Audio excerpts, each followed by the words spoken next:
ওদের আছে কত তারিখ বাংলার? হ্যাঁ, বাংলার আছে কত তারিখ? আজকে তো ইংরেজি হচ্ছে 27 তারিখ। হ্যাঁ আমার ধান, হ্যাঁ আমি 3 মাস্টার।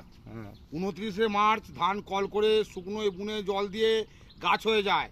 একটু ওষুধপালা কিছু খরচা করে, যে ধান খুব হয়েছে, কিন্তু একটা ছোট বাবুই পাখি জাতীয় পাখি প্রচুর লাখ খানেক এসে ধানটা খেয়ে নিয়েছে। 4 দিন আগে কাটলে হয়তো 6-8খানা বেশি হতো।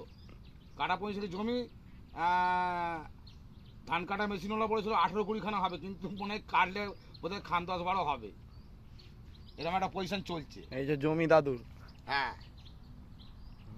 জমির কাছে দাঁড়াচ্ছি। নেতল,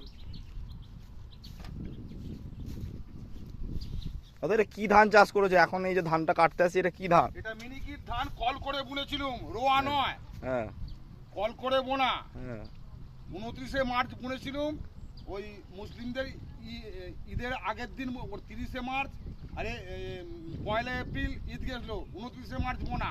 হুম 4 দিন আগে কাটা যেত। পাখির অত্যাচারে ধানটা রাখা যাচ্ছে না, প্রচুর পাখি। ধান খুব ভালো হয়েছে, কত রেজাল্ট বলে দেবো। একবার শীষ দিয়ে পাখিগুলো উড়াও। হ্যাঁ, হ্যাঁ, উই, আর পাখি নেই, পাখি চলে গেছে। আছে। হ্যাঁ মেশিন এই মিলন, মিলন করে একবারে সামনে ওঠ, মেশিন ওঠো। সামনে সামনে এসে এই কাদাগুলোকে পরিষ্কার করে দে। প্রচুর কাদা উঠেছে। কোথায় কাদা? ডয়ারি। না না না, ধুলে হবে না, ধুলে আবার অসুবিধা আছে। এই যে গাড়ি, মিলু দাদু ধান কাটতে এসেছি।